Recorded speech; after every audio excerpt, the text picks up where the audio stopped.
मयि मंगलमुख वीतराघवी ज्ञान नमो ताहि जाते दया हरिहंता करि मंगल करियो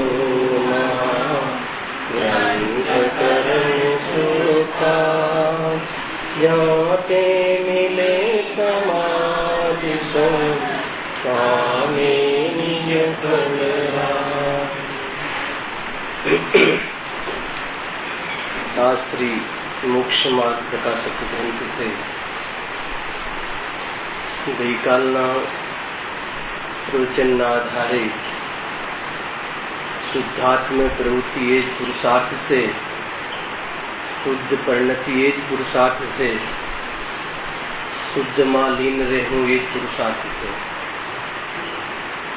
વિકલ્પ જ્ઞાન, વિચાર જ્ઞાન એ બધા જે પૂર્વ ભૂમિકારૂપ પરિણામ છે, સ્વભાવરૂપ છે, એના ગર્ભમાં ભલે વિશુદ્ધિનો અંશ હોવા છતાં પણ પુરુષાર્થ તો સમ્યક દર્શન છે. દેશના લબ્ધિના પૂર્વ વિશુદ્ધિ લબ્ધિ હોય છે, વિશુદ્ધિ લબ્ધિના પૂર્વે સૌક્ષમ લબ્ધિ હોય છે. દેશના લબ્ધિનો નંબર 3 છે અને ક્રમિક જ પ્રાપ્ત થાય છે, યુગપદ પ્રાપ્ત નથી થતું. એટલે ઉપદેશ બોધ અને પછી સિદ્ધાંત બોધ. ઉપદેશ બોધમાં વૈરાગ્ય અને ઉપશમ, કુટુંબ પ્રત્યેની અનાસક્તિ રૂપ પરિણામ અર્થાત આસક્તિ ઘટવી, કાયકલેશ રૂપમાં પરિણામ મંદ થવું, છતાં કારણ નહીં એ કાલમાં સિદ્ધાંત બોધ પણે જે પરિણમી જાય તો કરણલબ્ધિ સંપન્ન કરીને આત્મદર્શન કરી લે છે. એકમાત્ર એ કહેવું છે કે જે તત્વનો વિચાર ચાલે છે પૂર્વમાં હોય, પુરુષાર્થનો આરોપ ભલે આવે છતાં પુરુષાર્થ તો શુદ્ધાત્મક પ્રવૃત્તિ રૂપ જ છે. બહારમાં તત્વો સંબંધી જ્ઞાનાવરણનું સક્ષમ થવું, એના ખુલાસા થવા એ કર્મજનિત છે, એ પુરુષાર્થ જનિત નથી. પરંતુ ગમી જવું, આદરી જવું, એમાં પોતાનું હિત ભાસવું એ પેટનો પુરુષાર્થ છે અને એ પ્રમાણે ઉપયોગમાં વસી જવું એ પ્રગટ પુરુષાર્થ છે. ખ્યાલમાં આવે કે નહીં? કોઈ જીવોને વર્તમાન બુદ્ધિનો વિકાસ એવો વિશેષ ન હોય તો 7 તત્વના નામ પણ યાદ ન રહે, કઈ રીતે વિચારવું એ પણ પ્રથમ સ્ટેજમાં ખ્યાલમાં ન આવે. છતાં જ્યાં પૂરી વિશુદ્ધિના બલથી સંસારમાં રહેવું ગમતું નથી એવો અંદરમાં ભાવ હોય, કદાચિત દેશનાનું નિમિત્ત બને તો એની ઉપલબ્ધિ રૂપ હૃદયમાં એમ થાય છે કે નહીં આ જ માર્ગ સાચો છે, એવું જે અંદરમાં વલણ તૈયાર થાય છે. ભલે ખબર ન પડે, કોઈ વિદ્વાનની જેમ બોલી પણ ન શકે, એ પ્રમાણે વિચારો ઊંડાણના ન પણ આવે, છતાં એમ થાય કે નહીં સંસારમાં રહેવા યોગ્ય નથી, એવી જાતિનો અંદરમાં ભાવ રહ્યા કરે તો બહારમાં વિરક્તિ થઈ અને વિચાર ભલે જે અહીંયા પરિણામ હતા તે પ્રતીતિરૂપ થતા વાર લાગતી નથી. કાલે ઘણી ચર્ચા થઈ ને એનું હૃદય આવશે એને એમાં એમ કેવું છે કે ભાઈ પુરુષાર્થ કયો છે. કાલે કહ્યું ને કે જયારે પર્યાયની અંદર જે કોઈ જીવ તત્વનો વિચાર કરે અથવા શાસ્ત્ર વાંચે અર્થાત કોઈ જીવ ટીવી આદિ જોવાના ભાવ કરે તો બંને અવતૈક છે, બંને આત્માના નથી એવું જે અંદરમાં ખ્યાલ આવે. બંનેમાં રાગ છે, બંને આકુલિત છે, એક મંદ છે, એક તીવ્ર છે.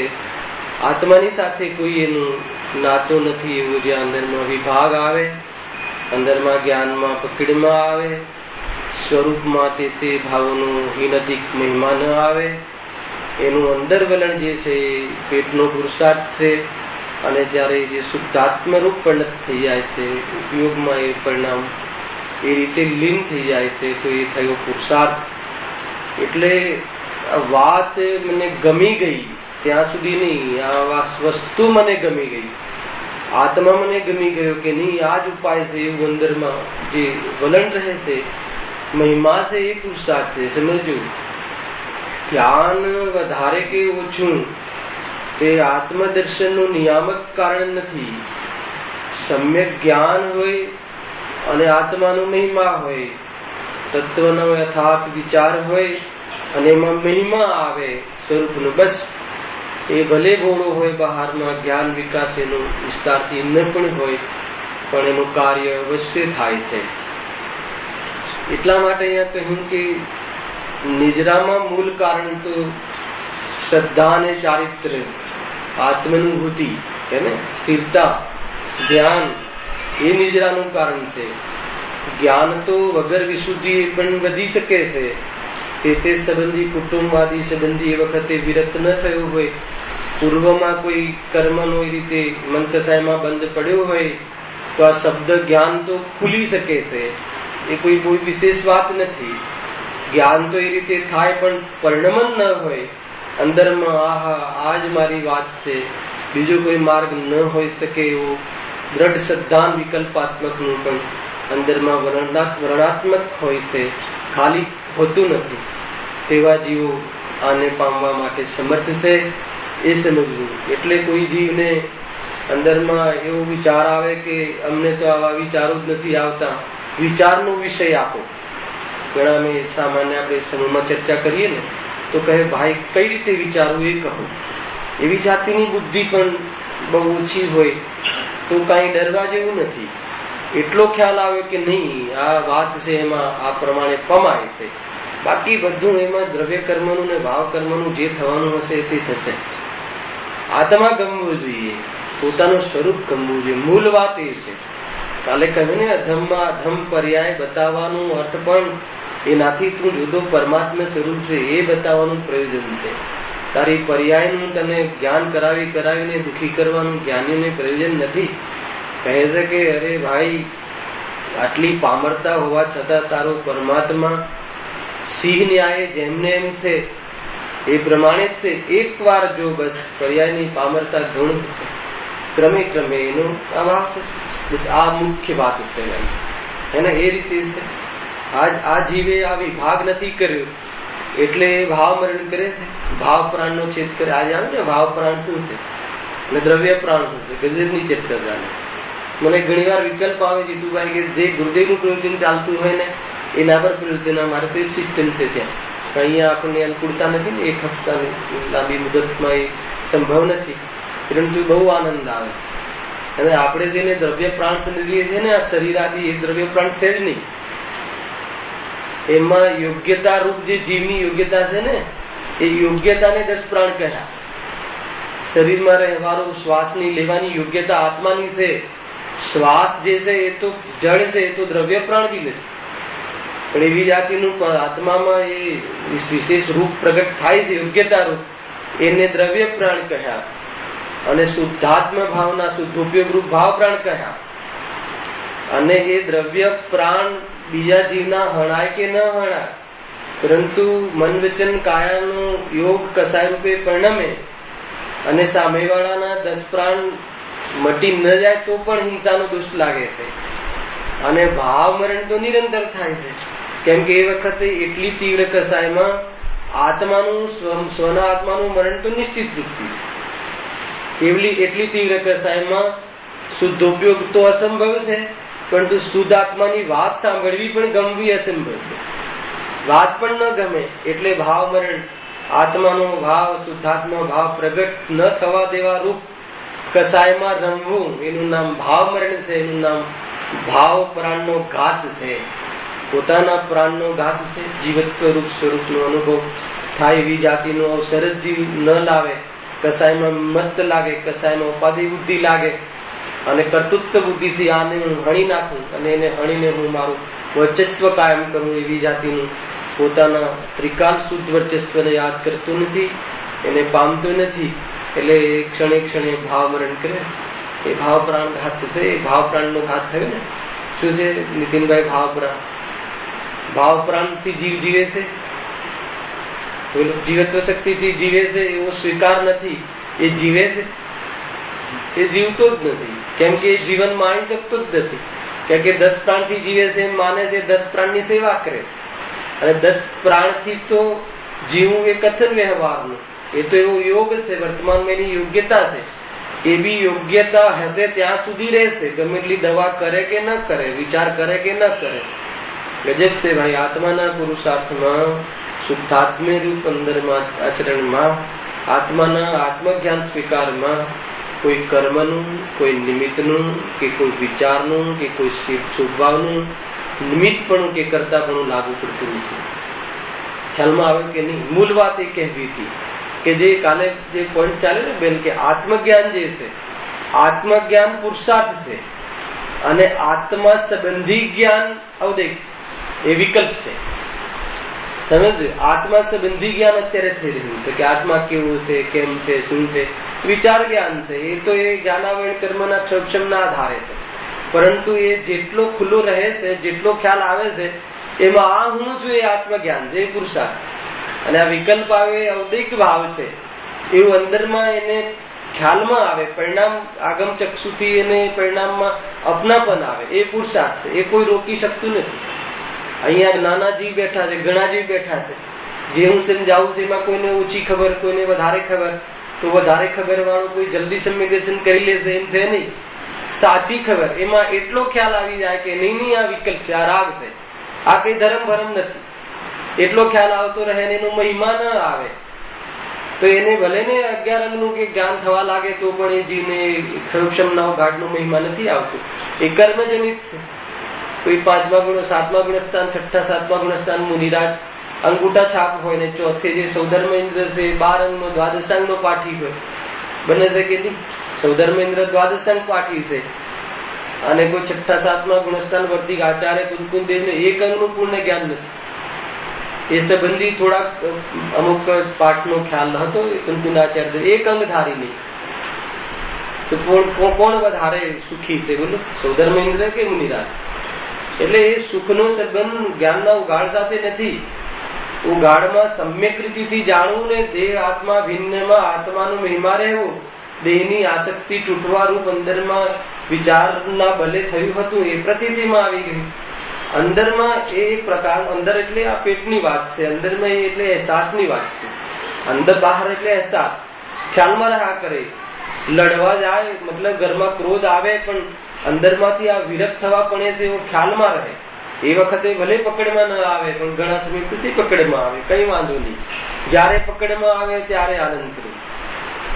આનંદ સિવાય બીજી કોઈ વાત નહીં. પેલા આવ્યો હતો મને તો ક્રોધ બહુ આવી જાય છે, આવી જાય છે, આવી જાય છે. ખ્યાલ આવે કે નહીં? આવી જાય છે ને. ક્રોધ છે એ આત્માનું નથી, એટલો ખ્યાલ કર્યો. સમ્યક દર્શન નો જબરજસ્ત અહીંયા મતલબ પ્રરૂપના હોવી જોઈએ. સૌથી પહેલા મિથ્યાત્વનો નાશ, પહેલા કસાયનો નાશ કરવા માંગે છે. અરે એના પહેલા કોઈ તો યોગનો નાશ કરવા માંગે છે. બધો ક્રમ ઉલટો કરે છે. જીવને ક્યાંથી આત્મજ્ઞાન? યોગનો નાશ ક્યારે થાય છે? નીતિમાં 13ના અંતિમ સમયમાં આત્માના પ્રદેશોનું કંપનનું કાલ લીધું ને કાલે ગુણસ્થાનના હતા. અને સૌથી પહેલા જીવ યોગનો નાશ કરવા માંગે છે ને એની સંસ્થાઓ ચાલે છે.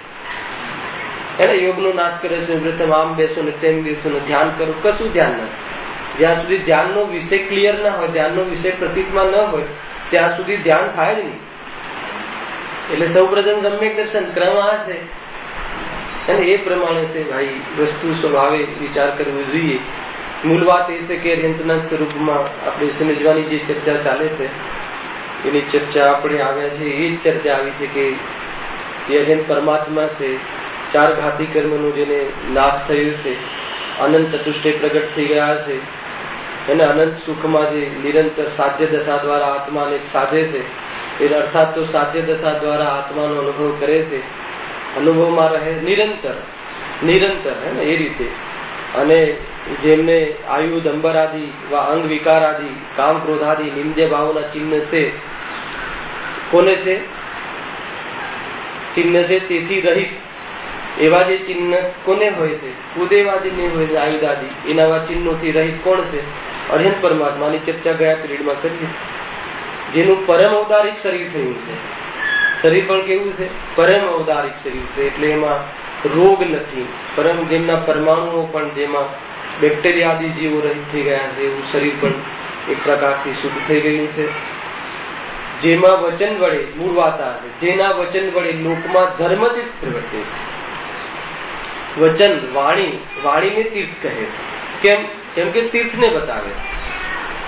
કોણ તીર્થ છે? શુદ્ધાત્મા તીર્થ છે કે જેના આશ્રયથી તરાય છે. સમ્યક દર્શન જ્ઞાન ચારિત્ર તીર્થ છે કે જે પ્રવૃત્તિથી રાગ દ્વેષનો નાશ થાય છે. બે તીર્થ કહ્યા. શુદ્ધાત્મા તીર્થ છે, નિશ્ચય સમ્યક દર્શન જ્ઞાન ચારિત્ર, એની એકતા, વિતરાગતા, જેના દ્વારા રાગનો નાશ થાય છે, જેના દ્વારા સંસાર સાગરને તરાય છે. એવી વિતરાગતા કોના આશ્રય પ્રાપ્ત થાય છે? શુદ્ધાત્માના આશ્રય. અને શુદ્ધાત્મા કોણ બતાવે? સર્વજ્ઞની વાણી, હે ને? એમની વાણી એ તીર્થ છે. કેમ કે તીર્થની રચના કરે છે. જે તીર્થ અર્થાત એ વાણી પ્રમાણે આગમ ચક્ષુ દ્વારા એમાં શું વાત બતાવી? પરાત્મા, પર અને આત્મા બંનેનું વિભાગવાળું જ્ઞાન. શું બતાવ્યું? પરમ તત્વ, શુદ્ધાત્મ તત્વ, પૂરા આગમનું સારભૂત જૈન તત્વ, પૂરા આગમનું સારભૂત જીન તત્વ શુદ્ધાત્મા બતાવ્યું, હે ને? ઘણી અશુદ્ધ પર્યાયો બતાવી. યોગ બતાવ્યા, પ્રાણ બતાવી, પર્યાપ્તિ બતાવી, ગુણસ્થાન બતાવ્યા, માર્ગના સ્થાન બતાવ્યા.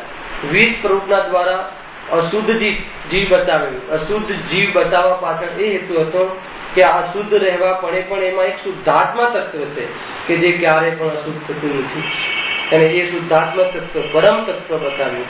એ પરમ તત્વના બતાવનાર પ્રભુ, એમની વાણી, એ વાણી તીર્થના નાયક છે કે આ કોણ બતાવી શકે? એને બધા એ જ બતાવે. આ તો ક્રોધી છે, આ તો રાગી છે, એ તો મનુષ્ય છે. અને ભગવાન કહે કે તું તો પરમાત્મા. ભગવાન સિવાય પરમાત્મા કોઈ કહી ના શકે એકેન્દ્રિય જીવમાં, કે નહીં? એકેન્દ્રિય જીવ બટાકાના જીવો દયા પાળવા માટે છે અને સર્વજ્ઞના જીવો પૂજા કરવા માટે છે. એમ છે એને સર્વજ્ઞની એક સમયની જ્ઞાનની પર્યાયમાં નિબોધના જીવો બી જણાય કે ના જણાય? તો દયા પાડવા માટે છે કે આટલા બધા જીવો. અરે એક સમયની પર્યાયમાં જ્ઞાન થઈ શકે છે અને એ ગાયકનો મહિમા કરવાનો છે ભાઈ. એને દયા પાડવાની વાત જૈન ધર્મને સુહાતી નથી. દયાનો ભાવ આવે એ આત્મા નથી એમ બતાવે છે. કોઈ કહે કે પછી દયા નહીં કરે તો? અરે દયાનો ભાવ તો મનુષ્ય પર્યાયમાં સહજ છે. એ તો અજૈન બી કરે છે. એમાં શું ખોટી નવાય? હે ને? દયાનો ભાવ ખાલી જૈનોને જ આવે છે, અજૈનોને નહીં આવતો. જે આત્માને જાણતા જ નથી એને દયાનો ભાવ નહીં આવતો. તો એ અજૈનોને જે ભાવ આવે છે એ ભાવને તું મહાન માને તો તારામાં અને અજૈનમાં ફેર શું રહે? આવ્યા વગર રહે નહીં, પણ એ આત્માનો ભાવ નથી, વિભાવ છે, વિભાગ છે. આત્મામાં સુખ લાવે અને આત્માને સુખ મટાડે, એ બંને પ્રમાણે આત્માને જોવું જોઈએ. આત્માને એ વિભાવનું લક્ષ્ય કરે છે તો સુખ પ્રગટ થતું નથી. અને વિભાવ રહિત આત્માને જોવે છે તો એ વિભાવના કાળમાં પણ આનંદમાં રહે. અહીંયા તો આનંદમાં રહેવાની વાત છે એમ કહે છે. જો શું આવ્યું તીર્થમાં? વચન વડે લોકમાં ધર્મતીર્થ પ્રવર્તે છે.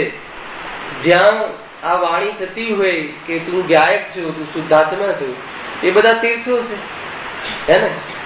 એમના સમોષણમાં પણ એ ચાલે છે ને અહીંયા બોરીવલીના સમોષણમાં પણ એ ચાલે છે. જ્યાં જ્યાં મંદિર હોય ત્યાં શું બતાવે? એક જ વાત બતાવે કે તરાય એવી વસ્તુ શું છે કે તારો શુદ્ધાત્મા.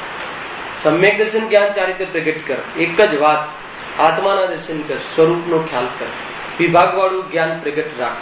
વિભાગનો અભાવ હશે તો મોહે કરીને તું વિભાગ જુદા પાડીશ, હે ને? આ મોહીજી કેવા વિભાગ કરે છે? એક થાળીના ટુકડા કરાવે છે, હે ને? વિભાગ તો દરેક જગ્યાએ છે. બે ભાઈ ના ભાગ જુદા થાય તો થાળીના બી ટુકડા કરાવે ને, એને કામમાં આવે ને આપણે કામમાં આવે.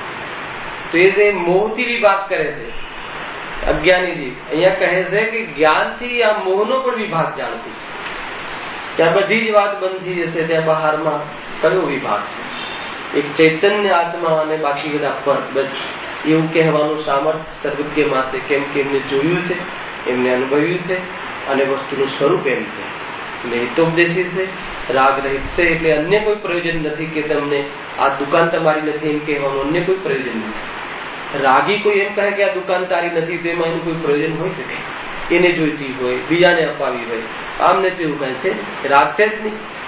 અને એમની પાસે આવો અનેક વૈભવ હતો, એનો રાગનો ત્યાગ અને છૂટી ગયા, છોડ્યા અથવા ન રહ્યા. અને હવે તારી એકાદ બે દુકાનનો વિભાગ કરાવવા પાછળ એમનું શું આશય છે? એમ અહીંયા કહેવું છે. પૂરો વિશ્વાસ આવવો જોઈએ સર્વજ્ઞની વાણી. ઘણા લોકોને એમ થાય છે કે આ જુદા જુદા કહે છે, પણ જુદું હશે કે નહીં? અમને તો એવું લાગે છે કે આનાથી જ લાભ થાય છે. એ શું કામ તમને તમારી દુકાન અને મકાન ને છોકરાઓ બૈરાઓથી જુદા કહે? શું એમનું પ્રયોજન છે? એટલે કહે છે. તમારા પર રાગ આવ્યો છે એટલે કહે છે એમ પણ નથી, કેમ કે રાગથી રહી છે. કેમ કે કેવલ જ્ઞાન છે. જ્ઞાનમાં જેમ હોય ઝલકે છે, અને જેમ છે એ વાણી પ્રમાણે આવે છે. એ વાણીના નિમિત્તથી કઈ ભવ્યજી પોતાનું કલ્યાણ કરે છે. સ્વપ્નનું ભેદ વિજ્ઞાન કરીને આત્મજ્ઞાન પ્રગટ કરી લે છે. મુનિરાજ વિશેષ સ્થિર થઈને આત્મામાં ઉપયોગ લીન કરીને અર્યંત બની જાય છે. દરેક નાના પ્રકારના જીવો જે સ્ટેજમાં હોય ત્યાંથી વિશેષ સાધ્ય દશાને પામવાનો પુરુષાર્થમાં કોઈ નિમિત્ત હોય તો એકમાત્ર જીનવાણી છે, એકમાત્ર જીન વચન છે. જીન વચન અર્થાત આગમ ચક્ષુ, એમાં સામર્થ્ય છે. એ પ્રમાણે જો તારી દૃષ્ટિ થઈ જાય, સર્વજ્ઞ કહેલા જે તત્વ છે, દ્રવ્ય છે, એ પ્રમાણેની દૃષ્ટિ આપણી થઈ જાય તો સર્વજ્ઞ જે પ્રમાણે આનંદ કરે તે પ્રમાણે આ જીવ આનંદને પામે છે. એ પ્રમાણે જોવાની કલા બતાવી એ સર્વતઃ ચક્ષુ સિદ્ધ થઈ જાય છે. આવ્યું ને આજે ત્યાં પ્રવચન સારમાં આગમ ચક્ષુ. આગમ ચક્ષુ એટલે પદાર્થોનો વિભાગ, જે પ્રમાણે એ પ્રમાણે જો લખ્યું. જે વડે અન્ય જીવોનું કલ્યાણ થાય છે. કલ્યાણ જીવ સ્વયં પોતાના ઉપાદાનથી કરે છે. વાણી સાંભળીને પોતપોતાના ઉપાદાન પ્રમાણે એ પ્રમાણેનો પુરુષાર્થ કરે છે. પરંતુ એમાં આરોપ કોના પર આવે છે? ભગવાનની વાણી પર. સાક્ષાત વાણી હોય અને ના પણ હોય, હે ને, છતાં જે જીવ આત્માને રાગથી ભિન્ન જોવે એવું એકમાત્ર કોણે કહ્યું? તીર્થંકરોએ. તો નિમિત્ત કોનું આવ્યું? તીર્થંકર. તીર્થંકરનું જ નિમિત્ત પણ લાગવું પડે છે, ચાહે નિસર્ગ જે હોય કે ચાહે અધિગમ જે હોય, હે ને. એ તો વર્તમાનના નિમિત્તપણાના આધારે ભેદ છે. નિમિત્ત તો એકમાત્ર જીનવાણી છે. એ પ્રકારે જ્યાં ત્યાં સાતમી નરકના જીવને, હે ને, ત્યાં કયા ભગવાન? ત્યાં તો કોઈ અનુમોદના માટે પણ જતું નથી. અભિજ્ઞાન દ્વારા એને પૂર્વનું ખ્યાલ આવી જાય છે. ભગવાને બહુ કહ્યું છતાં મેં માન્યું નહીં. શું માન્યું નહીં? કે દેહથી આત્મા જુદો છે. અને હાલ માન્યું તો કોણ નિમિત્ત બન્યું? ભગવાનની વાણી નિમિત્ત બને છે. બીજી વાણી નિમિત્ત હોઈ ના શકે. કેમ કે ભગવાનની વાણી જ એકમાત્ર આ સાત તત્વ ને છ દ્રવ્યને જેમ જેમ કહેવામાં સમર્થ એ પ્રમાણે લેવું. જે વડે અન્ય જીવોનું કલ્યાણ થાય છે. અન્ય લૌકિક જીવોને પ્રભુત્વ માનવાના કારણરૂપ અનેક અતિશય તથા નાના પ્રકારના વૈભવનું જેને સંયુક્ત બન્યું હોય છે. આની ચર્ચા અહીંયા સુધી થઈ હતી ગત પિરિયડમાં. અન્ય લૌકિક જીવોને પ્રભુત્વ માનવાના કારણરૂપ એમાં તીર્થંકરની મુખ્યતાથી ચર્ચા ખ્યાલમાં આવે છે કે એમને ઘણા અતિશય, 46 અતિશય, દેવભૂત અતિશય, હે ને, ભગવાનને કેવલ જ્ઞાન પ્રાપ્ત થાય ત્યારે યોજન, એક યોજન સુધી નિષ્કંટક ભૂમિ આકાશમાં નાદ થાય છે, જય હો ના. કોણ કરે છે આ બધું? હે ને, એ સમોષણની રચનામાં સૌધર્મેન્દ્ર પોતે આવે, એને એના દ્વારા રચાયું હોવા છતાં એને એમ લાગે છે કે આટલી અદભુત રચના કોણે કરી? એમ એને લાગે છે. એને ખ્યાલ છે કે એના નિમિત્તથી થઈ છે, છતાં કહે છે કે કેમ કે એવી જાતની રચના ઓટોમેટિક થઈ જાય છે. કેમ કે પ્રભુના પુણ્યના ઠાઠ એવા હોય છે, હે ને. અર્યંત પ્રભુના એમના પુણ્યના ઠાઠ એવા હોય છે કે એવી જાતિની રચના ત્યાં થઈ જાય છે, હે ને. લંગડા હોય ચાલતા થઈ જાય, અંધ હોય દેખતા થઈ જાય. કેવી જાતિની ત્યાં એ પ્રમાણેની એ જાતિનું પોતપોતાના ઉપાદાનથી થાય છે. પણ એમાં નિમિત્ત તરીકે પ્રભુનું એ પ્રમાણેનું આવવું, પ્રભુના આવવાની સાથે એકમાત્ર ત્યાં બધી જ ઋતુઓના ફલ ફૂલ બધા ખીલી જાય છે, હે ને. તો એ જે લૌકિક જીવો છે, જે લોકમાં જે અન્ય જીવો છે, એને એમ થાય છે કે આ કેવા દેવ છે, એમ સમજીને પણ સમોષણમાં આવે. એમના પુણ્યનો ઠાઠ જોઈને પોતાના પુણ્યમાં અભિમાન ઉતરી જાય. અને એમનો ધર્મ, એમનું એમાં એક પ્રમાણે ધ્યાન મુદ્રા જોઈને અને કેવા હોય છે પ્રભુ, ગજબનું એ સ્વરૂપ હશે. વિચાર કરો, ધ્યાન મુદ્રા છે.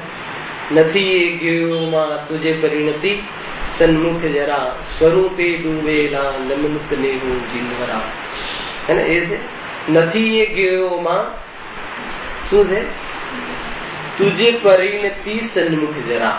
એટલે બધા જ ગેયો ઝલકવા છતાં એ ગેયોમાં તારે જવું પડતું નથી, અને તારી પરિણતિ તો તારામાં રહે, સ્વરૂપમાં ડૂબેલા. સ્વરૂપ ગુપ્ત. કેવું સ્વરૂપ હશે જોઈને એમ લાગે કે સૌતરમાં ઇન્દ્રો દેવો હે ને, નરેન્દ્રો રાજાઓ આવે, ચક્રવર્તીઓ આવે, પણ ભગવાનને એ તરફ લક્ષ્ય નહીં હે ને. દરેક જીવને એમ થાય કે દિવસે આવી ધ્યાન મુદ્રા, એવી જાતિનો ધર્મ ધ્યાન દ્વારા જ નિર્જરા થાય છે, કર્મ ખપે છે. એવી રીતે એમનો ધર્મનો પણ કોઈ મહિમા આવે તો અર્યંતને જોઈને આવે છે, અને પુણ્યના અભિમાન ઉતરી જાય તો પણ એમના વૈભવ જોઈને આવે છે. બહારનો વૈભવ તો જોયું છતાં પણ અભિમાન નહીં, છતાં પણ એ બાજુ લક્ષ્ય નહીં, જરા પણ લક્ષ્ય નહીં. એવા અર્યંત પરમાત્માની એ ચર્ચા છે. તથા નાના પ્રકારના વૈભવનું જેને સંયુક્તપણું હોય છે, તથા જેને પોતાના હિતને અર્થે, જો કોણ એમના શ્રોતા જેવો કોણ છે, જેને પોતાના હિતને અર્થે શ્રી ગણધર ઇન્દ્રાદિક ઉત્તમ જીવો સેવન કરે છે. ભગવાનની સેવા કરે છે. સેવા કોની કરવામાં આવે છે? અપૂર્ણ હોય. અહીંયા તો સેવન કરે છે એમ લખ્યું ને. ભગવાનની સેવા પૂજામાં ભગવાનની સેવા પૂજા કરવાની છે. બોલો હે ને. ઘણી વાર આપણે પેલા કોઈ અષ્ટદ્રવ્ય, આમ ઘણા એમ થાય ને કે હું તો ખાલી હાથે ભગવાનની પાસે આવે, એટલે એ જીવને એવું લાગે છે કે ભગવાનના હાથે, ભગવાનના ત્યાં ખાલી હાથે ન જવાય. ઘણા જીવને એવું લાગે ને, અષ્ટદ્રવ્ય લઈને આવે ઘરેથી, અને આપણે ન લઈ ગયા માની તો એમ લાગે આ તો ખાલી હાથે આવે છે. એટલે ભગવાનને ખાલી હાથે એને ભગવાનને કઈ અર્પણ કરવાની ભાવના. ભગવાનને શું જોઈએ? ખ્યાલ આવે કે નહીં? ઘણી ભ્રમણા ચાલે છે. અરે અષ્ટદ્રવ્યથી પૂજનની કોઈ નિષેધ નથી રજનીભાઈ. અષ્ટદ્રવ્ય બહુ જ સ્થૂલ અવલંબન છે, બહુ જ સ્થૂલ અવલંબન છે. જ્યાં ઉપયોગ સૂક્ષ્મ થતો હોય તો અષ્ટદ્રવ્યનો આગ્રહ નહીં કરવો હે ને. અને ઉપયોગ જ્યાં સ્થૂલ થતો હોય તો ભક્તિ આદિથી વિશેષ એમાં એકાગ્ર થવાનું પરિણામ. એમાં પણ સ્થૂલ થતો હોય, મન જ ન લાગતું હોય તો 8 દ્રવ્ય આદિ ભેગા કરીને એક દ્રવ્ય વિશે વિચાર કરીને આત્મદ્રવ્યનો વિચાર અવલંબન છે. જે રીતે જ્યાં સુખ થવાતું હોય હે ને એ રીતે છે. આ તો વાંચી લીધું ને એનો અર્થ ન સમજે, એક આવશ્યક ભૂલી જાય અને સટ આવશ્યક બરાબર પાડે. મંદિરમાં ઉપર પૂજા ચાલતી હોય ત્યાં છેલ્લો અર્ઘ ચડાવી દે, કયો એટલે મુખ્ય અર્થ કયો હોય? મહાઅર્ઘ ચડાવી દે. પછી ભગવાન ગુરુદેવની વાણી ચાલતી હોય તો ત્યાં 2 લીટી સાંભળી લે, એ સ્વાધ્યાય થઈ ગયું. દેવશાસ્ત્ર ગુરુનું ત્યાં પૂજા તો થઈ ગઈ. પછી પરચુરણ કાઢે ખીચામાંથી, એમાં નાનામાં નાનો જે સિક્કો હોય ચડાવી દે, એટલે એ દાન થઈ ગયું. ખ્યાલ આવ્યો કે નહીં? એમ છે. ખરેખર મને તો એ પ્રથાનો જ ખ્યાલ નથી આવતો. ભગવાનની આગળ પેટી રાખીને 1 રૂપિયો ચડાવીને દાન એ સટ આવશ્યક સમજે છે. એમ છે નહીં. ખ્યાલ આવે કે નહીં? તો દિને દિને લખ્યું છે ને. અરે અંદરમાં એ જાતિના પરિણામે વિશુદ્ધ થાય છે. બહારના જે પદાર્થો કમાઈ આદિ તરફની કસાય ઘટે છે અને આપવાનો ભાવ આવે છે, એ શુભ ભાવ છે, એવો વિભાગ વર્તે છે. આવશ્યક તો એક જ અનુમોદે છે. આવશ્યક એક છે. એક આવશ્યકમાં જે લાગ્યો હોય એને અંદરમાં ન રહેવાતું હોય તો 6 પ્રકારે જોવા મળે પરિણામ. એ રીતે છે. ગજબની વાત છે. એ તો આ બધા અવલંબન છે. આત્માનું અવલંબનમાં નિમિત્તપણું બને ત્યારે આવશ્યક નામ પામે છે. જોયું તમે આ જે વાત કરે છે કઈ રીતે 6 ગણી લેશે. આજે 6 થઈ ગઈ અને એક ક્યાં ગયું? એક તો કઈ રહે જ નહીં. એકને ભૂલીને તું 6 કર કે 600 કર કે 6000 કર કે અસંખ્યાત લોક પ્રમાણ તું ભાવ કર, એટલા બી તારી પાસે અનાદિકાલથી જોઈએ તો આનંદવાર કર, છતાં પણ એક સમયમાં આનંદ, એક સમયનો આનંદ તું લઈ શક્યું નથી. અહીંયા એમ કહે છે. અને એ પ્રકારે છે. જો પોતાના હિતને અર્થે શ્રી ગણધર ઇન્દ્રાદિક ઉત્તમ જીવો સેવન કરે. સારું સેવન કરે છે? બોલો. પરિણમન કરે. સેવ ધાતુ છે. સેવવું. શું સેવા કરે? ભગવાનની શું સેવા કરે? અષ્ટદ્રવ્યથી સેવા કરે, પૂજા કરીને સેવા કરે, અભિષેક કરીને સેવા કરે. એને સેવા પૂજા કહીએ ને કે આજે તો સેવા પૂજા કરી. કોની સેવા? અહીંયા સ્વયંના સેવનની વાત છે. બહારની સેવાનું તો વાત સેવા થઈ શકતી જ નથી. આ તો અંદરમાં જે સેવન એટલે પરિણમન. કયું પરિણમન?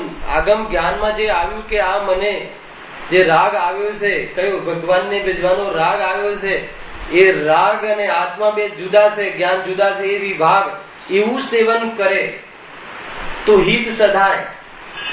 ખ્યાલ આવે કે નહીં? ભગવાનની પૂજા કરવાના ભાવનું જ્ઞાન કરે. કઈ રીતે જ્ઞાન કરે? પૂજાનો ભાવ અને જ્ઞાન ન્યારા ન્યારા.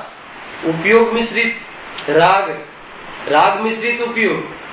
એમાં રાગ અને જ્ઞાનની સંધિ છે, બે સંધિ તોડે, ખ્યાલ આવે તો એ જે મહિમા છે એ મહિમા અવધિક ભાવનો ન આવે અને પારણામિક ભાવ પણ એ ઉપયોગ રમે. એ શું કહે? એનું નામ સેવન. એ પ્રમાણે પોતાના હિત અર્થે શ્રી ગણધર સાંભળે છે આ વાણી, જિનેન્દ્રની વાણી, સમજો? તે જ ભવે મોક્ષ છે, બધો ખ્યાલ પણ છે. ગુરુદેવ તો કહે ને ઓલા ગલુડિયાની જેમ, હે, ગલુડિયાની જેમ એને રોટલી બતાવીએ તો કેમ કુદાકુદ કરે, એવી રીતે ભગવાનની વાણી એ રીતની એકાગ્રતાથી સાંભળે છે. ગણધર કોને કહેવાય? ગણપતિ. આપણા ગણપતિ છે આ ગણધર. ગણ એટલે મુનિઓના ગણ, સંઘ, એને ધારણ કરનાર એટલે ગણધર. હે ને? આપણામાં જ્યાં જ્યાં ગણપતિ આવે, લોકો એક ગણપતિની સ્થાપના કરી નાખી, સૂંઢ વાળા. એ ગણપતિની વાત નથી, આપણા ગણધરોની. લગ્નમાં પણ શું કરે છે? ગણેશ રાખે છે. નામ બદલ્યું, શું નામ રાખ્યું? જીન દર્શન તો છે. અને એ ગણેશમાં પણ એ ગણપતિને બેસાડે છે. જો પત્રિકાઓમાં ગણપતિ આવે તો દેવ છે ભાઈ, એને આપણા નથી. એ દેવ ગતિના દેવ છે, એ વિતરાગી દેવ નથી. એને પત્રિકાઓ પર પછી શું કરે? ભગવાનને એક પત્રિકા મોકલાવે. સૌ પહેલા લગ્નમાં આજ સુધી દરેક ઘરમાં શું થયું છે? લગ્નની પત્રિકા પહેલા કોને મોકલાવી દે? મંદિરમાં લખે છે. એ જેને ખબર નથી વિતરાગીઓને. ભગવાનને આમંત્રણ હોય લગ્નમાં. સામાન્ય બ્રહ્મચારી હોય એને પત્રિકા ન લખાય, હે ને? આ ભગવાનની પત્રિકા નહીં. તો એટલા માટે લખીએ છીએ કે આપણા લગ્નમાં આવે ને નિર્વિઘ્ન પાર પડાવે. ખ્યાલ આવે? વિતરાગીનો અર્થ જ ખબર નથી. એને સૌ પહેલા પત્રિકા ક્યાં લખેલી હતી? લગ્નમાં ભગવાનની પહેલા, અને પછી એ પણ આપણા ગામના ભગવાનની પહેલા. એમાં બી લાગવગ આપણા ગામના મંદિરમાંથી ભગવાન હોય ત્યાં પહેલા પત્રિકા જાય. એમ છે નહીં. અને એ જીવને વિતરાગી ધર્મ ખબર નથી. એને એવી જાતની પત્રિકાઓ ત્યાં હોય નહીં. ભગવાનની પત્રિકા લખવાનો કોઈ વાત જ નથી. એ તો લગ્ન પહેલા જે જીન દર્શનનો વ્યવહાર છે એ તો એટલા માટે છે કે પ્રભુ મને આ રાગ ભાવ આવ્યો છે લગ્નનો, તો એટલો ખોવાઈ ન જાઉં એવી જાતિની ભાવના ભાતા એ જીન દર્શન પ્રથમ કરે છે. કોઈ લગ્ન નિર્વિઘ્ન રહે, થઈ જાય એ માટે નહીં. લગ્ન સ્વયં વિઘ્ન છે શુદ્ધાત્મ પ્રણતિમાં. એ વિઘ્ન બરાબર નિર્વિઘ્નપણે થાય એવી જાતિનું વિતરાગીઓ પાસે કહેવું, માગવું, એ તો તારે દેહશાસ્ત્ર ગુરુની શ્રદ્ધામાં તારું ખોટ છે. તને ખ્યાલ જ નથી કે વિતરાગીઓ, તો મને આ રાગ આવ્યો છે, માથે રાગ ચડી ગયો છે, લગ્નનો આવ્યો છે ને, પરિણામ છે. પરંતુ પ્રભુ હું તમને ભૂલી ન જાઉં એટલા માટે યાદ કરવાની પ્રથા છે. જીન દર્શનની પ્રથા પણ એટલે છે. જીન દર્શનની પ્રથા આપણે શું કામ કરીએ? ગણેશ તો મૂકી દીધા સાઈડમાં. હવે જીન દર્શન, જે ગણેશ કામ કરતા હતા જીન ભગવાન કરશે એમ છે. પેલા ગણેશ કરતા હતા, હવે જીન વિતરાગી કરશે. અરે એમ છે નહીં. ગણધર નો આ તમને સમજાવું. ગણધર કોણ છે? ગણપતિ કોણ છે? મુનિના સંઘોના નાયક, દાન કરનાર ગણધર ગણપતિ, હે ને? એ પણ ભગવાનની વાણી પોતાના હિત સાધવામાં નિમિત્ત જ્યાં બને છે, હે ને?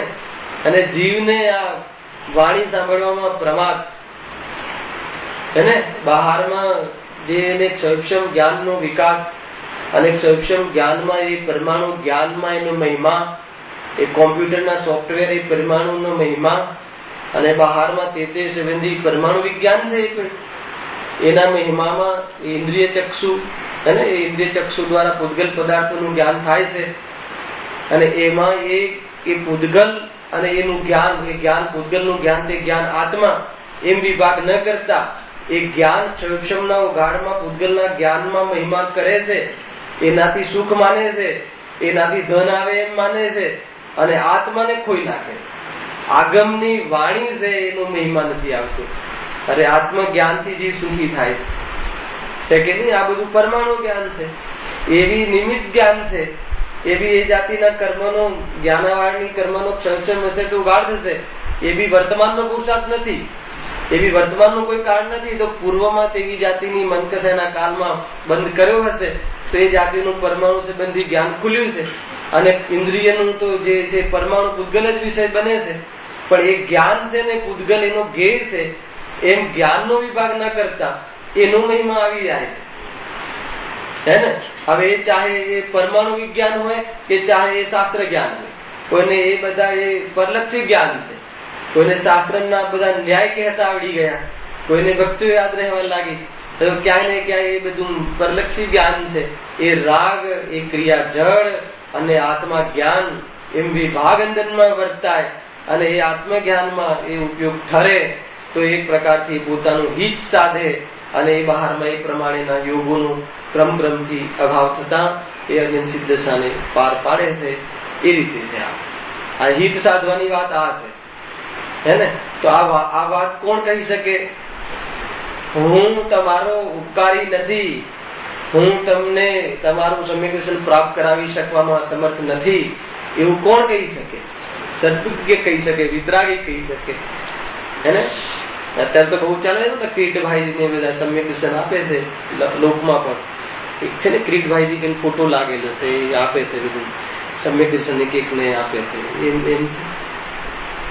અને લોકો જાય છે, કોક નીકળ્યા છે ને હમણાં બહુ સાંભળવામાં આવે છે. ખબર નહીં આ જૈનીઓ કેમ આકર્ષણ શું કરે, કઈ શું કરે છે? નવકાર મંત્ર બોલે તો શું થઈ જાય?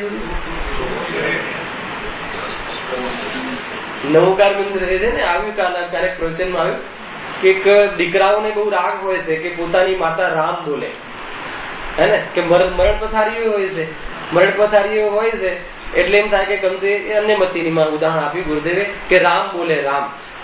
હવે એ રામ બોલે જ નહીં એની માતા, કેમ કે આખા જીવનમાં ક્યારે રામ નામ લીધું જ ના હોય.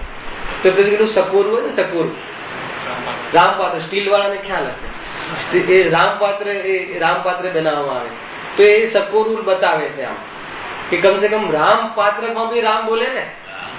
તો એ રામપાત્ર બોલે ક્યાંથી કે આ તો સકોરું છે, એમ કાલે આવ્યું ને ઉદાહરણ.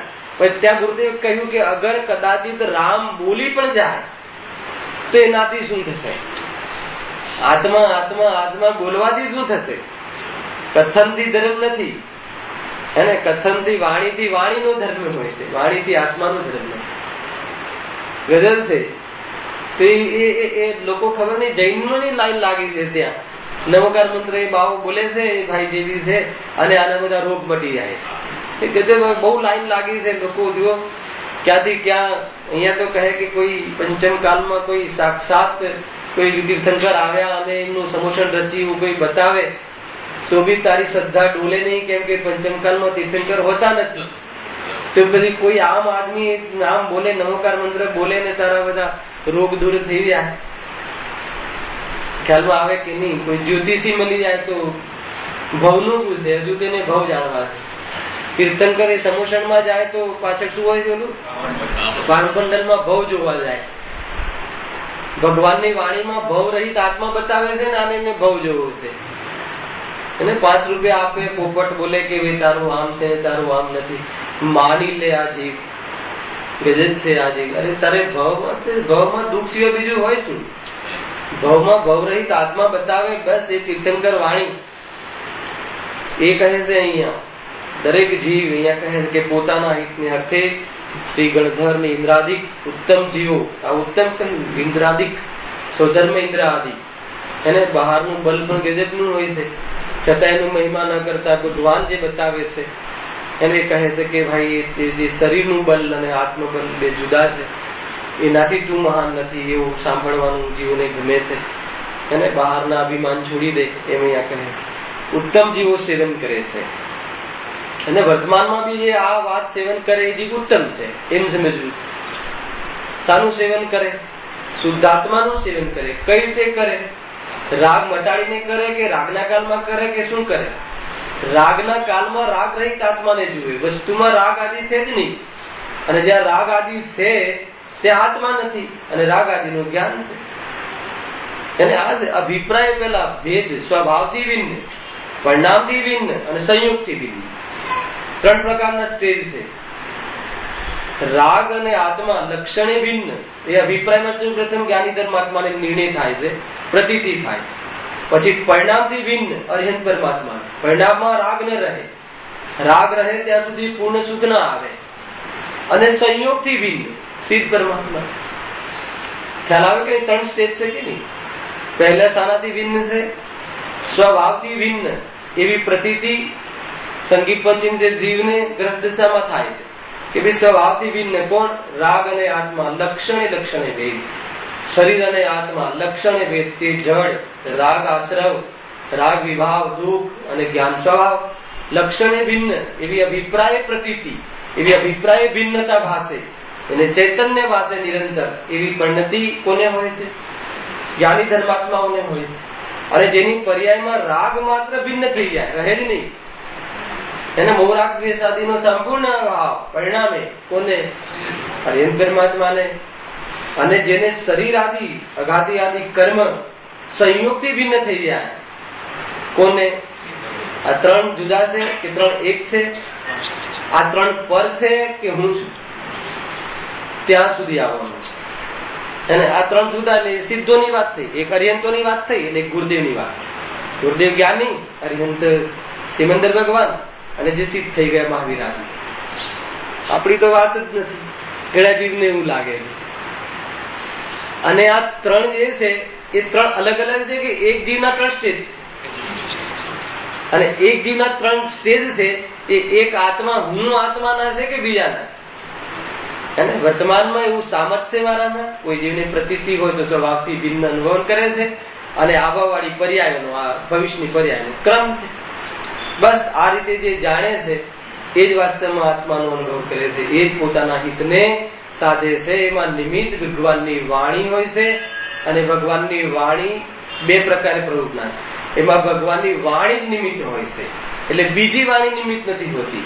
અને બીજું એ રીતે ટોન છે કે એમાં ભગવાનની વાણી નિમિત્ત હોય છે. નિમિત્ત હોય છે એટલે કરતું નથી, ઉપાદાનથી થાય છે. 2 વાત ખ્યાલમાં રાખવી. જ્યારે આત્માની વૃત્તિ થાય છે ત્યારે આ પ્રમાણે જેને કહ્યું હોય એવું એકમાત્ર સર્વજ્ઞની વાણી તીર્થ છે, તીર્થના નાયક છે, તરાય છે. તરવાનું કોઈ વાચ્ય હોય તો ભગવાનના શબ્દ બ્રહ્મા છે. એક એક શબ્દમાં આત્મા કહે છે. મૂરખ કહેવામાં પણ આત્મા બતાવ્યો છે, અને ભગવાન આત્મા કહેવામાં પણ આત્મા બતાવ્યો છે. પર્યાયની પામરતામાં પણ પ્રભુ બતાવ્યો છે. અને જે પર્યાય વર્તમાનમાં નથી કે છે કે અપૂર્ણ છે, એનાથી તું ભિન્ન છે એ બતાવીને એ પર્યાયોને લાવવી છે, કરવી છે. એ વાતના ચિત્તમાં રહેલા બીજરાઓને નાશ કરવા કરાવવું છે. એકમાત્ર ઉપાય તો શુદ્ધાત્મા છે. અને ઉપાય ઉપેયમાં પણ જ્યાં ભેદ નથી, હે ને? પર્યાય અભેદ છે આત્માથી. કઈ નિર્મલ પર્યાય કઈ રીતે અભેદ છે? સદસ્ય પરિણામ છે, એ અપેક્ષા એ અભેદ છે. પરંતુ કઈ પર્યાય દ્રવ્ય થઈ જતી નથી, એવી જાતિની સ્વતંત્રતા પર્યાયમાં છે. ગરજ છે ભાઈ. સમ્યક દર્શન સ્વયં પર્યાય પોતાનો અનુભવ પર્યાયમાં પૂરા દ્રવ્યના સામર્થ્યનો એના સ્વકાલમાં કરે એવું દ્રવ્ય, એવું જીવ દ્રવ્ય, તમામ જીવ દ્રવ્ય છે. હવે સમ્યક દર્શન કરવું કે ન કરવું, સમજો. આ જીવને એમ થાય કે ભાઈ ન કરવું, કાંઈ નહીં કરવું, બધું બરાબર થાય છે તો કાંઈ ન કરવું. અરે જે કરવાની માન્યતા હતી એ તોડવાનું નામ કરવું છે. હું કરી શકું, સમ્યક દર્શન કરી શકું. સમ્યક દર્શન કરવામાં શું છે? જેમ છે એમ સ્વીકાર કરવાનું નામ સમ્યક દર્શન. સમ્યક દર્શનમાં કઈ લાલ, લીલી, પીળી, કાળી કોઈ પર્યાય થતી હશે, શરીરના કલર બદલાઈ જતા હશે, કે શરીરની ચાલ બદલાઈ જતી હશે, કે કઈ એવું કઈ થાય છે? સમ્યક દર્શન આત્મા આશ્રિત પણ નથી. દેહ જે આત્માના પ્રદેશોમાં સ્થિત છે એ અનાદિકાલથી સ્થિત છે, પણ એ ભિન્ન છે. એને આશ્રિત થતા ભાવ ભિન્ન છે. એ પ્રત્યક્ષ છે. ન્યાયથી નક્કી કરો, નીતિથી નક્કી કરો, અનેક પ્રકારની યુક્તિથી નક્કી કરો. એ નક્કી થાય એટલે જ્યાં હું છું ત્યાં આત્માનું અંદર મહાપણું આવે અને એ પ્રમાણે જો ભેદ કરાવવા પાછળનો હેતુ આ છે કે કાલે પ્રશ્ન ફરીથી કર્યો હતો ને કે ભાઈ આ રાગ છે એમ કરવાથી બસ થઈ જશે. આ રાગ છે એનો અર્થ કે પર છે, અને જ્યાં પર છે ત્યાં અહમપણું નહીં રહે, આત્મપણું નહીં આવે. આત્મપણું નહીં આવે એનો અર્થ કે એનાથી હીન અને એનો મહિમા બે નહીં આવે, અને બેના મહિમાના ભાવમાં અસ્થિ રૂપે સારો મહિમા છે. એનો સાનો મહિમા છે કે એ વખતે નિર્વિકલ્પતાનો મહિમા છે પ્રગટ કરવાનો. અને એવો કોણ છે કે દ્રવ્ય છે, કેમ કે દ્રવ્યમાં કોઈ વિકલ્પ હોતો નથી. એની પર્યાય કરવામાં, પર્યાય બદલવામાં, પર્યાય લાવવામાં કે દુનિયામાં રહેવામાં ક્યાંય કોઈ જાતિનો વિકલ્પ ન રહે. વસ્તુ સ્વરૂપ જાણે અને વિકલ્પ રહે એમ બને નહીં. અને જેટલો વિકલ્પ રહે એ વિકલ્પ અને આત્મા જુદો એવું જાતિનું વિભાગ જ્ઞાન રહે. એ હિત સાધવું હોય તો આ છે. ઉત્તમ જીવો આ સેવન કરે છે. એને હરિયન ભગવાનની ભક્તિનો ભાવ આવ્યો, અને આવ્યો એમને શ્રી ગણધરને, તો એ ભાવ આવ્યો તો ત્યાં એમને શાનું સેવન કર્યું? રાગનું સેવન કર્યું કે રાગથી રહિત આત્માનું સેવન કર્યું? તો પરિણમ્યા ને રાગ રૂપે પરિણમ્યા કે નહીં ગણધર દેવ? તો એ પરિણમન રાગાંશ છે, અને આ રાગાંશ છે આ જ્ઞાન નથી એવું નિર્ણય અથવા પ્રતીતિ જ્ઞાનમાં છે, જ્ઞાનાંશ છે. એનાથી જ્ઞાયક અભિન્ન અનુભવમાં રહે છે, અને એની જ્ઞાન ક્રિયા છે. એટલે રાગ પૂર્વ કર્મ જનિત છે. ગજબ છે, પૂર્વ કર્મ જનિત છે રાગ. એવું છે હરિવા હે ને. જે ગંધર્વ ભગવાનને રાગ આવ્યો, સિમંદર ભગવાનને ભજવાનો રાગ આવ્યો, એ રાગ છે. એ વખતે ગણધર દેવ શાનું સેવન કરે છે? દુનિયાને તો એમ થાય કે જો ગણધર પ્રભુ સિમંદર ભગવાનની ભક્તિ કરે છે, અને એ શાનું સેવન કરે છે? એ વખતે એમનું હિત શામાં છે? કે રાગ છે. એ રાગ છે. કયો ભજવાનો ભાવ આવ્યો? એ રાગ છે. અને આ રાગ છે એટલે જ્ઞાન નથી. રાગ છે કહેતા હું નથી, મારું લક્ષણ મળતું જ નથી એનાથી, એવું જે પ્રતીતિ કરે છે. અને એ પ્રતીતિમાં એ જે પ્રતીતિ રૂપ જે ઉપયોગમાં રહેવું એ જ્ઞાન જ્ઞાયક થી અભિન્ન છે. અને એ રીતે અભિન્ન જ્ઞાયક ને અનુભવ કરતા એ રાગ થી વિભાગ રૂપે રહેતા રાગ ને ભણે છે. એ રાગ નવા કર્મનો ફળ લેતો નથી, અને આવ્યો છે એ પૂર્વ કર્મ કૃત જનિત છે. એમાં એને કરે એ વાત રહેતી નથી. આત્માને રાગ કરે એ વાત બેસતી નથી. આત્મા રાગને કરે એમ હોતું નથી. એ કર્મજનિત છે. ભક્તિના ભાવ આવે છે કર્મજનિત છે. ખ્યાલ આવે કે નહીં? દરેકને ભક્તિના ભાવ અલગ અલગ હોય છે. 10 જ્ઞાની હોય તો એમને ભક્તિના ભાવ અલગ અલગ હોય. સુગાણીજી કહે ને, કહે બહેનોની ભક્તિ જોવે ને, ત્યાં બેનશ્રીની ભક્તિ જોવે હે ને. બેનશ્રી તો વિશેષ શાંત અંતર્મુખ પરિણતિ વાળા હતા. શાંતાબેન શ્રીને તો એમને વિશેષ ભક્તિના ભાવ ત્યાં રહેતા હતા.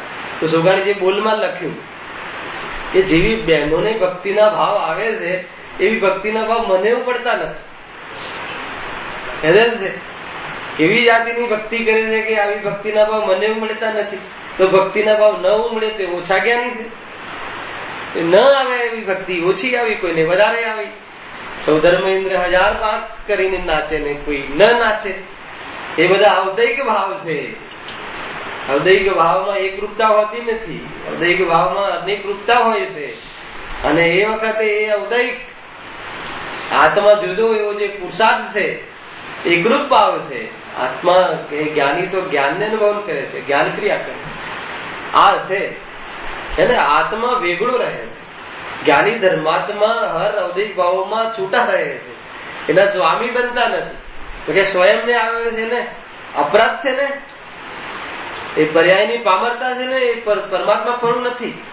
પરમાત્મા પણ લાવે ખરું, લાવે નહીં, પણ લાવતા વચ્ચે આવે ખરું.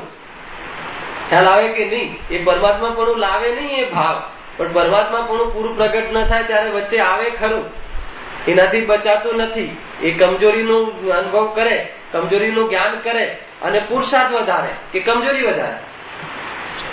ગજબ છે ભાઈ. જ્ઞાનીની ચાલ ન્યારી છે, જ્ઞાનીનું સ્વરૂપ જુદું છે ભાઈ. એ રીતે અહીંયા પોતાના હિતને સાથે હર ભક્તિના કાલમાં પણ પોતાનું હિતને વધારે એમ છે ભાઈ. સમય કેવું છે? હા, ખ્યાલ આવ્યો જીતુભાઈ? એ તમને એમ લાગશે કે આ કેવી રીતે છે, તો કોઈ રાગ બંધ થઈ જાય, ન રહે. પરિણામમાં રાગનો અભાવ અર્યંત અવસ્થામાં થાય છે. અને અભિપ્રાય સ્વભાવ અને સ્વભાવમાં રાગનો અભાવ ચતુર્ગુણ સ્થાન. રાગનો સ્વભાવમાં અભાવ જે બલ છે એ પુરુષાર્થનું પ્રથમ સ્ટેજ છે. પુરુષાર્થનું પ્રથમ પહેલું પગથિયું છે, પ્રથમ સીડી ગુરુદેવ કહે ને, એ પ્રથમ સીડી છે. બંને સ્વભાવથી ભિન્ન છે. એ હું નહીં, એ મારા નહીં, હે ને. અને આ ચૈતન્ય પ્રસાદ, ચૈતન્યનો જે ચમત્કાર છે એ હું, એવી પ્રતીતિ, એવી અંદરમાં અનુભૂતિ અને એવી અંદરમાં વૃત્તિ, એવી સ્થિરતા, એ સ્વરૂપ વાસિત, એ ત્રણેયની એકતા રૂપ, એ વિતરાગ પરિણામ, એ પુરુષાર્થ, એ અનુભવ, ખ્યાલ આવે કે નહીં, એવું હંમેશા રહ્યા કરે છે. એ રાગ ધારા અને જ્ઞાન ધારા બે છૂટી પડેલી રહ્યા કરે છે. જ્ઞાનીને ધર્મમાં રાગ પણ બાધક નથી. સમ્યક જ્ઞાનની આડે વિશ્વનું કોઈ ઘે આવતું નથી. કેમ રાગ આવ્યો, કેમ ના આવ્યો? સમ્યક જ્ઞાનની આડે ઘે એને નડે છે. એ વ્યક્ત રાગ છે એ આત્માનો અનુભવ, એ આત્માથી બહાર છે એટલો, અને એ વ્યક્ત રાગ છે ને આત્મા જુદો છે એ વખતે એટલો આત્માનો અનુભવમાં છે. ખેદ કરે છે, રડે છે, ડરે છે, ભય આવે છે, રાગ ઘૂસી જશે. કેમ ભય નથી? કેમ કે આત્મામાં રાગનો અભાવ છે પ્રથમથી જાણે. સ્વરૂપમાં રાગનો અભાવ છે પ્રથમથી જાણે છે. જડનો તો અભાવ જ છે. એ તો અજ્ઞાનીને પણ ખબર પડે છે કે શરીર જુદું છે. અજયને પણ ખ્યાલ આવે છે કે જીવ મુકાયો. અજ્ઞાની પણ કહે છે કે જે જીવ મુકાયો, જીવ સ્વર્ગે ગયો. એનો અર્થ કે આમાં જીવ જુદો છે શરીર. ગજબ છે ભાઈ. એટલે કોઈ પણ એમને કઈ ડર જ નથી, કેમ કે એમનું પ્રોટેક્શન છે ને, એ પોતાના જ્ઞાન સ્વભાવમાં પ્રોટેક્ટ છે. તો રાગથી ભય ન કરે, કેમ કે આવવાના કાલે એ રાગ ન આવે તો કોણ આવે? અને એ સમયે એ વખતે ક્રમમાં મારા જ્ઞાનમાં એ રાગ છે, તો એ કેવી રીતે મિથ્યા થઈ શકે મારું જ્ઞાન? ન રાગ મિથ્યા થાય છે કે ન જ્ઞાન મિથ્યા થાય છે. રાગ દ્વારા જ્ઞાન દ્વારા બે સાથે રહે છે તો અનુભવ છૂટી જાય. રાગ અને જ્ઞાન બંને ક્યાંથી છે? અનાદિથી. અને ભિન્ન ક્યાંથી છે? અને ભિન્ન છે એમ ક્યાંથી કહેવાય? થયું એમ ક્યાંથી કહેવાય? અનુભવમાં આવે છે. તેના માટે રાગને અલગ કરીને કરે છે, રાગને બંધ કરીને કરે છે. શું કરે છે? હે શું કરે? જુદા છે જાણી, એ જુદા છે. જો કોઈ જગ્યાએ એવું નથી હોતું કે ભાઈ પેલા રાગ બંધ થઈ જાય ને પછી અનુભવ કરે. એ સ્વરૂપમાં એમ છે ને, એ વસ્તુ સ્વરૂપમાં છે. રાગ રહે તો મને શું? જ્ઞાન ન રહે તો હજુ વિચારવા જેવું છે, પણ એવું તો બનતું નથી. જ્ઞાન પૂર્ણપણે પ્રગટ થાય છે એટલે જ્ઞાન નિરંતર છે, અને રાગ પૂર્ણપણે નષ્ટ થાય છે એટલે આત્માનું નથી નિમિત્ત. આ ભેદજ્ઞાનની ધારા આ રીતે છે.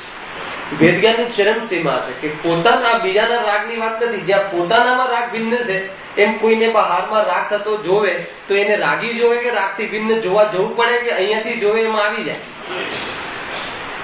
દ્રવ્ય દૃષ્ટિ કરવા દ્રવ્યો પાસે જવું પડે કે પોતાના દ્રવ્યની દ્રષ્ટિ રહે ત્યાં દ્રવ્ય દૃષ્ટિ રહે. છતાં વિકલ્પમાં પરિણામમાં લક્ષ થયું હોય તો એટલા લક્ષ થયું હોય તો કહે છે મિથ્યા. ખ્યાલ આવે કે નહીં? એટલી વાત છે. એમને મિથ્યામિ દુક્કડમ કહે છે કે પોતાના આત્માને મિથ્યામિ દુક્કડમ. એમાં પેલાને થઈ જાય તો થઈ જાય ક્ષમા, ના થાય તો ન થાય. કોઈ કોઈની ક્ષમા કરે એમ છે નહીં, હે ને. અપરાધ પોતાના ક્ષમ્ય પોતાના સ્વભાવના આશ્રય થાય છે. બીજો કોઈ એની ક્ષમા કરે તો કોઈ દિવસ એનો અંત જ નહીં આવે, કેમ કે ક્ષેત્રથી ભિન્ન થઈ જશે એ જીવ. ક્યારે તમારે જીવ મળે ને પછી ક્ષમા કરે અને એને ક્ષમાનો ભાવ આવે ને ન પણ આવે. એટલે કોઈ પરાધીન અહીંયા વલણની વાત જ નથી, સ્વાધીન છે જીવ. અહીંયા એમ કહે છે કે ઉપાદાન ઉપર ઉપાદેય વૃત્તિ, ઉપાદાનમાં તાકાત છે અહીંયા કહે છે. એમ બે વસ્તુ સાથે ચાલે છે, રાગ ધારા અને જ્ઞાન ધારા. તો એક સાથે ચાલવામાં શું તકલીફ? જ્ઞાન ધારા ને રાગ ધારામાં ભિન્નતા જે દિવસે ભાષે એને રાગ મને આવો આવવું જોઈએ ને આવો ના આવવો જોઈએ એ વાત રહેતી નથી. જ્યાં આવે છે એ જ્ઞાન ભિન્ન પડેલું હોય છે, એમાં જ્ઞાનનો અનુભવ કરે છે.